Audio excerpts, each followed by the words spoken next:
خاصك انت تخرج هذاك نص قطار ديالك من هذاك الرقم ويولي عندك رقم ديالك وحدك. هذه العمليه كتسمى المورسيلمون، الاستخراج.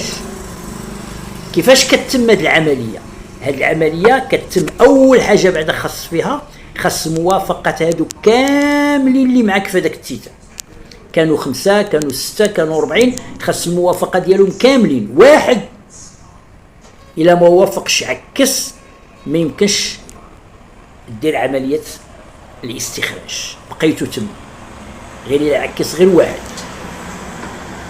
الا اتفقوا كاملين، لنفرض انكم اتفقتوا كاملين كلهم هذوك اتفقوا وبغاوك موافقوا لك انت باش تخرج، يمكن هما ما يخرجوش، بغاو يبقاو، ولكن وافقوا لك انت كاملين، وقعوا لك الموافقه باش تخرج انت.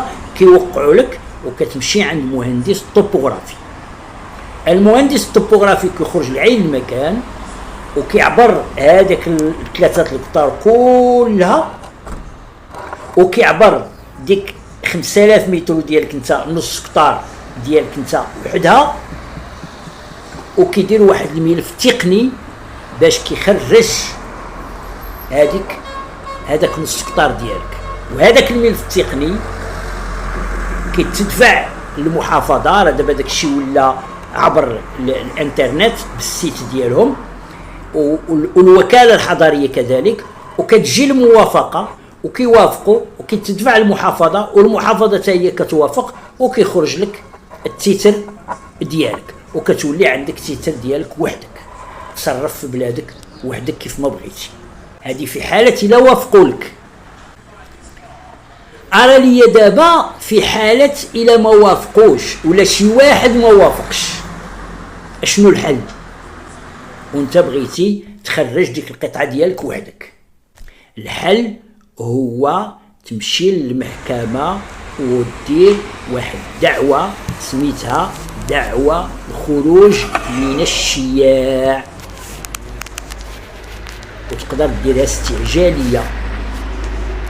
كدير دعوه سميتها الخروج من الشياع. بغيت نخرج من الشياع، بغيت ندير تيتر القطعه ديالي وحدي. المحكمه اش كدير؟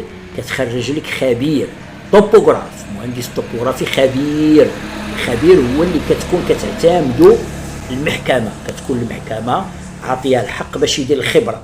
كتخرج لك خبير وكتقدر لك شحال غادي تخلص ليه، المبلغ اللي غادي تخلص ليه، وكتحطو في صندوق المحكمه. والخبير كيخرج